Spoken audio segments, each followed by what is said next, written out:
যদি রাজনীতির মাধ্যমে টাকা ইনকামের পথ বন্ধ হয়ে জনগণের সেবা করা যদি নিজের পকেটের টাকা দিয়ে করা লাগতো, আমার মন বলে ইসলামী রাজনীতি ছাড়া সাধারণ রাজনীতির পাওয়া যেত না।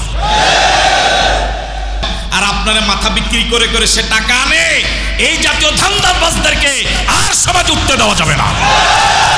এই জাতীয় ধান্দাবাজদের বিরুদ্ধে সামাজিক ঐক্য গড়ে তোলা লাগবে, সামাজিক প্রতিরোধ গড়ে তোলা লাগবে। এই সমাজটা কারো বাবার নয়, এই দেশটা কারো পৈতৃক সম্পদ নয়। আমার প্রিয় কচুয়াকে সন্ত্রাস মুক্ত করার জন্য জনগণের ঐক্যবদ্ধ প্রচেষ্টা দরকার। আমরা কি পারবো ইনশাআল্লাহ? আমার কাছে মনে হয় গোটা পৃথিবীর আসলে নেতাদের কোনো কামে নেই। এই আড্ডা মারা ছাড়া, গল্প গুজব করা ছাড়া আমার কাছে কোনো কাম আছে বলে মনে হয়। আপনাদের কাছে কি মনে হয়? আপনি দেখবেন গোটা পৃথিবীর এই নেতা যারা, মাতবার যারা, হকদার যারা, এই শুধু ওই দোকানে, এই রাস্তার মোড়ে, ওইখানে শুধু গল্প, আর কোনো ব্যবসা বাণিজ্য নাই, চাকরি বাকরি নাই, কোনো কাম নাই। আচ্ছা, আমার মাথায় ধরে না এগুলো সংসারটা চলে কেন?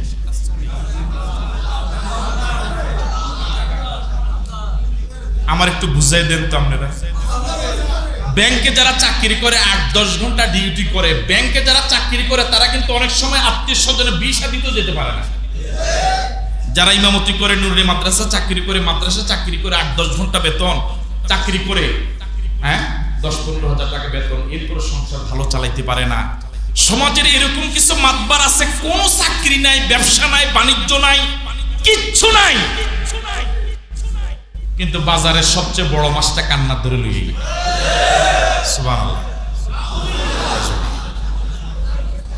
আপনারা এখানে যারা আছেন, এই মৌসুমে একটা ইলিশ মাছ কিনতে পারেন না, এরকম লোক তো আছে, আছেন না? কিন্তু চাকরি বাকরি কিচ্ছু নাই, 15 কেজির নিচে গরু গোশে অর্ডার দেয় না, আছে না নাই? আচ্ছা, এগুলো চলে কেমনে? একজন এখন কি ধান্দা, ধান্দা, ধান্দা মানে কি? ধান্দা। ওনার কথার সাথে কি আপনারা একমত?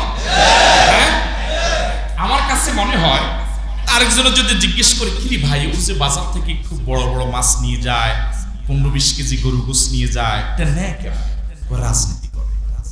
কি করে? কথা বলে না, কি করে? রাজনীতিটাও আমাদের দেশে এটা কি?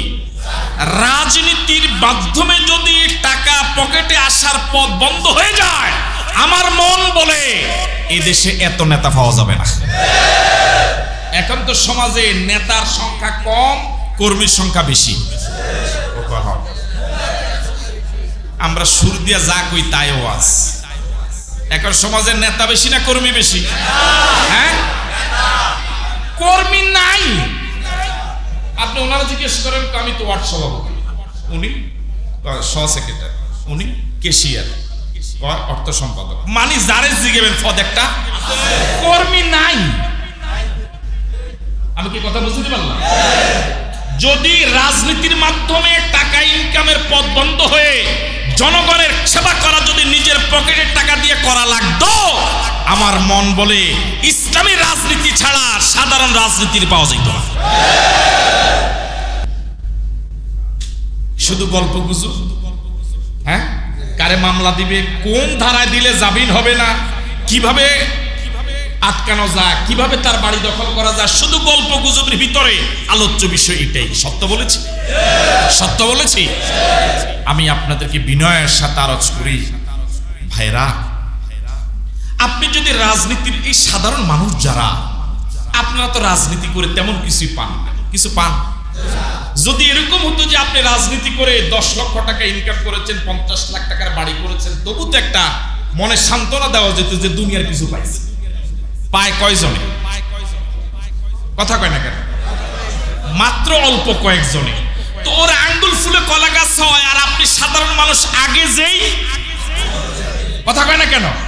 তাহলে আপনি কেন এরকম রাজনীতি দল করে দুনিয়া তো কিছু পেলেন না, পরকালেও পাওয়ার কোনো আশা করা? এটা কি কোনো বুদ্ধিমানের কাজ হবে? যদি দুনিয়াতে ওদের মতো কিছু পাইতেন, তবু তো অন্তত মনটাকে একটা সান্ত্বনা দিতে যে কিছু পাইছে। আপনি তো দুনিয়াতে কিছু পাইলেন না, হাতে গোনা অল্প কয়েকজন আঙ্গুল ফুলে কলা গাছ হয়, আর আপনারা মাথা বিক্রি করে করে সে টাকা আনে।